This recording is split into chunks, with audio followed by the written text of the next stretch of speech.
I had a wife, two kids, a six-figure job, and from the outside, everything looked wonderful. But inside, I felt absolutely nothing. I wasn't depressed. I wasn't angry. It was just boredom. I had an emptiness inside of me.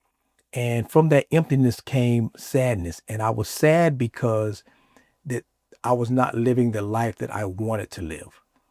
And if you know what that feeling is like, then this video is for you. Now, I'm not going to give you a bunch of breathing exercises. I'm not going to give you some tips on mindfulness.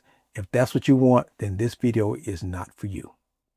For more than 25 years, I went through this emptiness, and I was able to go through it because I was going through the motions. I was working every day. I was getting the kids ready for school, getting them to school, picking them up from school, coming home, doing their homework, paying bills, making sure that my family and myself were taken care of, focusing on my career, doing everything that I was supposed to do, that I had been told I was supposed to do as a responsible adult, as a parent, and as a husband. So I was doing all of that, but in that I was still feeling the emptiness, but I was able to push the emptiness down by just going through the motions and focusing on the things that I had been told and taught that I needed to do.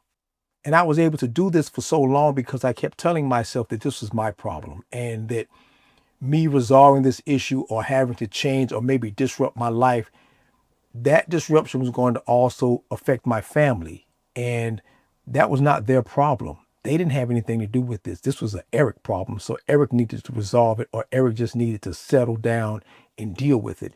And that's what I chose to do. I chose to deal with it instead of doing something to resolve the problem, because I did not want to inconvenience those around me. And this is something that you have to be careful about doing. You have to be careful about ignoring what you're feeling inside because you don't want to inconvenience others, or you believe that you're going to be inconveniencing others. But that's wrong. You still need to take care of yourself. You still need to acknowledge that something in you uh, is not right. I'm not going to say it's not right, but it's not what you want. And it's okay to acknowledge that. Then we could talk about how you want to go about changing it. But you have to first be okay with acknowledging that there's something in you that you don't like and that you do want to change.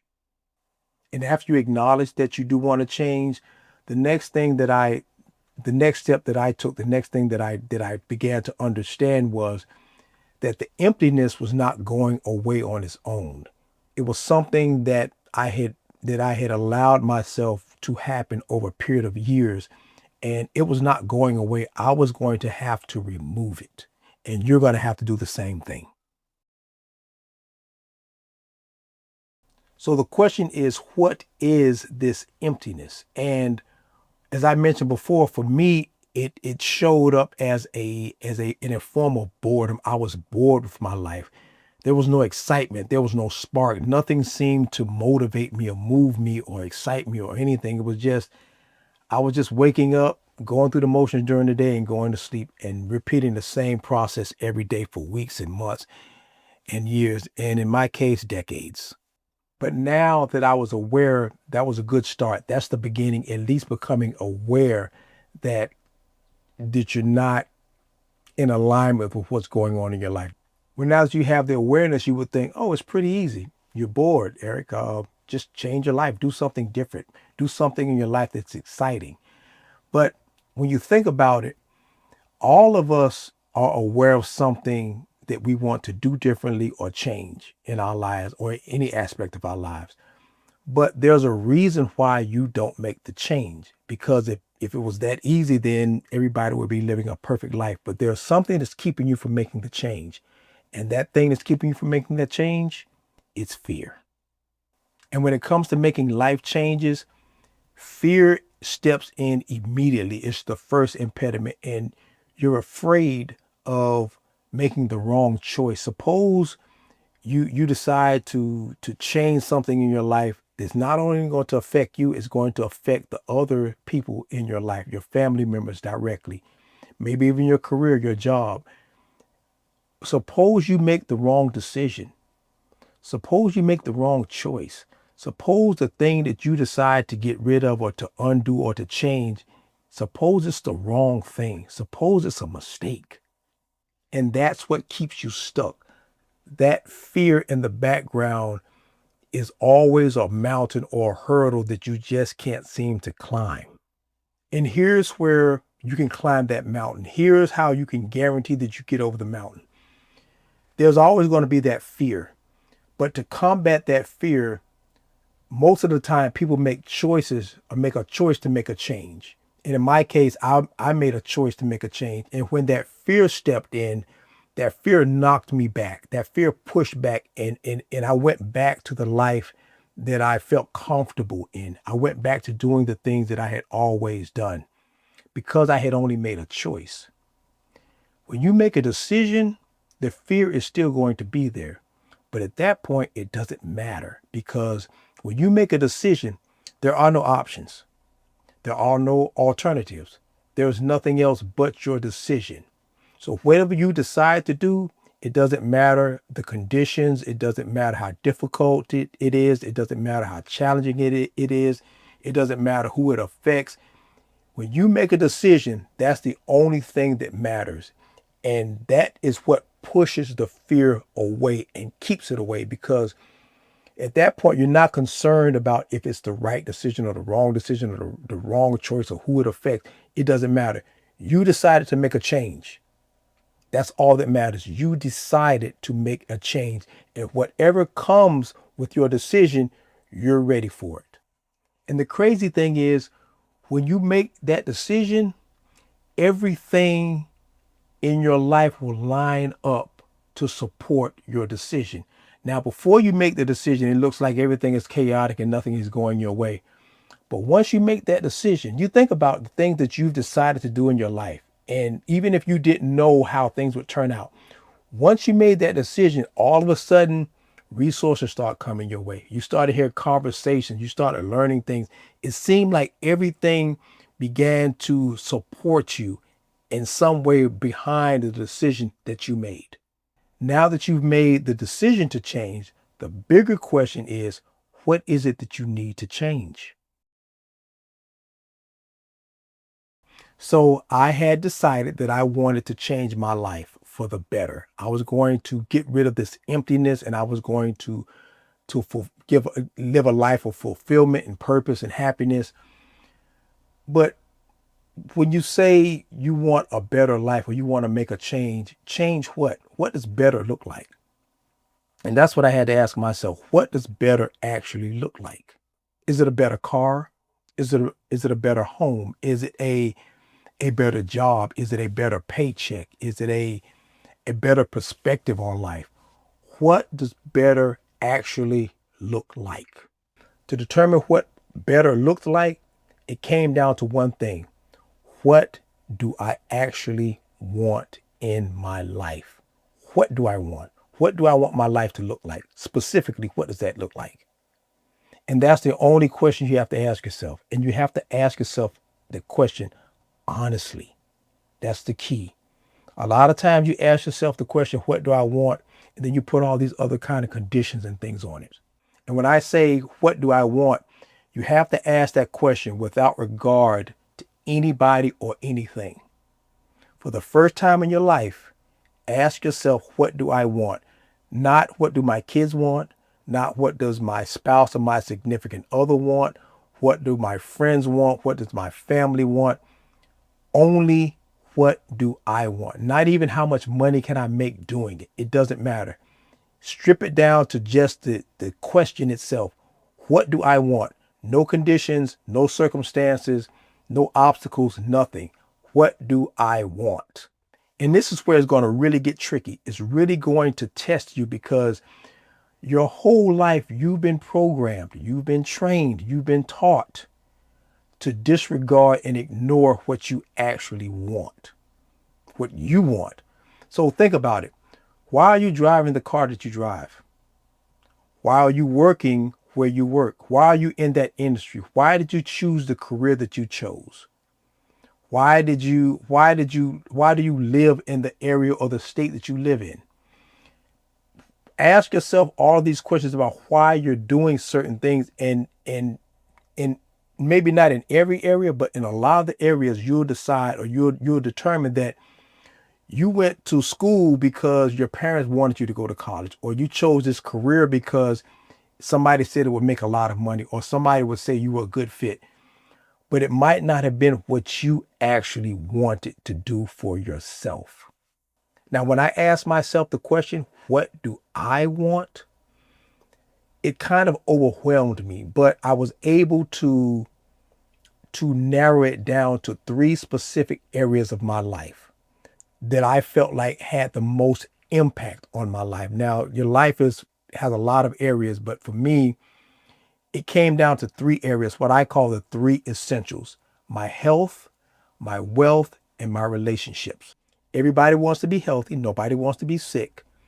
Everybody wants to have wealth, and maybe not wealth, but everybody wants to have enough money to live off of and not have to worry about how they're going to pay for anything. And everybody wants to love, and everybody wants to be loved. And for me, what that looked like in the form of health, I wanted to be free of any medications. I did not want to be on any medications. And from the wealth side, I wanted to create a source of income based on doing something that I loved to do. And I did not want it to be a job. And from the relationship perspective, from the relationship side, I wanted a better or more bonded relationship with my children. I had a good relationship with them, but I wanted it to be incredible. I wanted to my relationship with extend my relationship to my brothers, have a better relationship, a more engaging relationship. And if you're stuck and you feel like you're going through the motions and you have this feeling of emptiness inside of you in your life, book a call with me and we can get some clarity on who you want to be in your life, what you want to do with your life, and what you want to have in your life. And I'll leave a link in the description below. Now let's talk about the steps to get the spark back in your life. Now, this feeling of emptiness, it didn't happen overnight. And like I said, for me, it was over a period of 25 years that I was experiencing this. So it didn't happen overnight. So you're not going to get rid of it overnight. It's something that you're going to have to be aware of for the rest of your life. And the wonderful thing about living this way is that you are in control. It's your responsibility now. Things aren't just happening. You're making them happen. And every moment of every day is an opportunity for you to create the life that you want. The spark doesn't come back from waiting. The spark comes back from you doing. And most people who have that emptiness, that feeling of being empty and life being boring, they're operating their life from a place of being reactive. They're kind of allowing things to happen instead of making things happen, instead of taking control and defining what they want to happen. They're just kind of waking up every day and, just as I was doing, going through the motions, just, oh, well, let's just see what happens today. No, that's a recipe for disaster. Hoping things improve is not a solution. Let's take a look at what you can actually do from a practical standpoint to make this work. One, we talked about you making a decision, not a choice, because we know fear is going to step in. The second thing you want to do is you want to get clear on those three essentials we talked about: your health, your wealth, and your relationships. And three, this is the most important piece. This is where a lot of people lose sight of what should actually happen. And because you're building your life, you have to put the time and the energy into building your life. It has to be something you're doing intentionally. This can't be just some vague thing that you in your mind are doing. You have to be intentional about this. You have to set aside time and be aware of the time. And not only be aware of the time, be willing to implement the time or put in the time to make this happen. So back to those three essential areas: the health and wealth and relationships. Pick at least 30 minutes a day in each one of them. 30 minutes to work on your health, 30 minutes to work on your wealth, your money, and 30 minutes to work on your relationships. At least 30 minutes. That's the minimum. And what I mean by work on it is you want it to be front of mind. You want it to be something that you're constantly aware of. There's none of this, oh, well, I was kind of thinking about it. There's no thinking about it. There's a tangible plan that you have in place. So let's just say, for example, going back to the health perspective, me wanting to be off of medications. So for that to happen, that meant I had to eat properly. That's one of the things that I had to do. And for me, I also wanted to exercise. So that meant that instead of if somebody asked me, say, Eric, what are you doing to improve your health? What you don't want to say is, oh, I'm working on some stuff. Oh, I'm going to the gym every day, or I'm walking a little bit more, or you want it to be definitive. I join the gym, I work out, I exercise 45 minutes a day. I walk 5,000 steps a day. I eat, in my case, I only eat one meal a day. I eat between 7 p.m. and 10 p.m. Those are tangible things that I can specifically speak to if someone were to ask me, what am I doing to improve my health or yeah, to make my health better? Those are things that I'm specifically can speak, as opposed to me just saying, oh, well, I'm working out a little bit, or I'll start to walk a little bit more, and I'm kind of watching what I eat. That's not what you want. You don't want this to be vague. You want this to be specific. And be intentional about what you're doing. And if you have to, write the things down. If you have to put them on post-it notes around your car or whatever until they become second nature to you, then do what you need to do to make it second nature to you, to the point where you don't have to think about it anymore. And if you do all of these things, that feeling of emptiness will flee from you. You will have a life of meaning. You will have a life of purpose, and you will have a life that you actually want, that's actually yours. For the first time in your life, you'll have something that is yours from your own decisions, from your own choices, not what somebody else assigned to you.